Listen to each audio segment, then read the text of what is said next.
ekspektasi agar pertumbuhan ekonomi lebih besar. Pak Purbaya kan selalu optimis bahwa tahun 2026 itu pertumbuhan ekonomi 6%, Pak. Bukan optimis. Ya.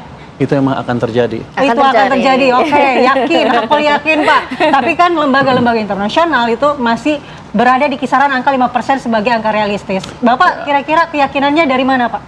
Anda lihat aja kan kemarin waktu tahun 2000 untuk tahun ini aja.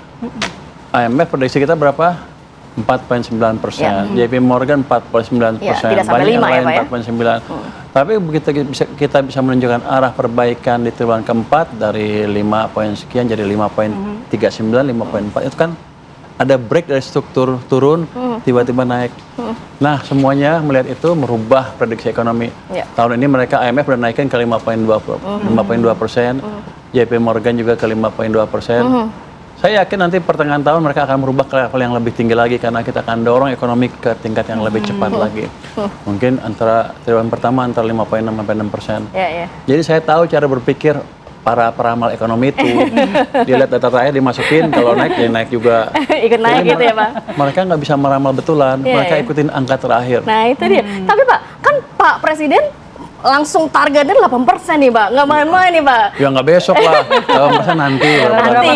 Harapannya seperti itu. Tapi bertahap memang, Pak. Tapi sebelumnya Bapak mengatakan bahwa sebenarnya ada nih pihak-pihak yang menginginkan bahwa ekonomi Indonesia hanya berkisar 5%, begitu, Pak. Nanti apa strategi yang digunakan biar target Pak Presiden 8% bisa tercapai? Oh, saya nggak tahu apakah pihak itu menginginkan apa tidak.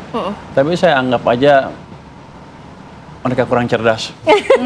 Jadi dalam 20 tahun terakhir, waktu zaman Pak SBY, mesin ekonomi cuma dari sisi private sector aja. Iya, betul. Tumbuhan kredit 20% lebih. Zaman Pak pemerintahnya agak santai lah waktu itu. 10 tahun kemudian, zamannya Pak Jokowi kebalikan. Bangun infrastruktur di mana-mana, tapi kan private sektornya nggak tumbuh, kreditnya cuma tumbuh 6-7%. Akibatnya pertumbuhannya 5%. Jadi dalam 20 tahun terakhir ini, ekonomi kita tuh mesin pertumbuhannya selalu pincang. Saya pikir kalau saya balikin ke zamannya Pak SBY aja, 6% di tangan. Tambah stimulus dari pemerintah dari gaya Pak Jokowi, pasti lebih 6%. Itu hitungan konyol, hitungan sederhana, yang harusnya ekonomi yang ya lulusan S1 juga bisa paham. Tapi ternyata kalau di pasar beda semua, mereka pandangannya berbeda, jadi mereka pikir nggak mungkin. Tapi kalau mereka lihat data ke belakang, harusnya seperti itu.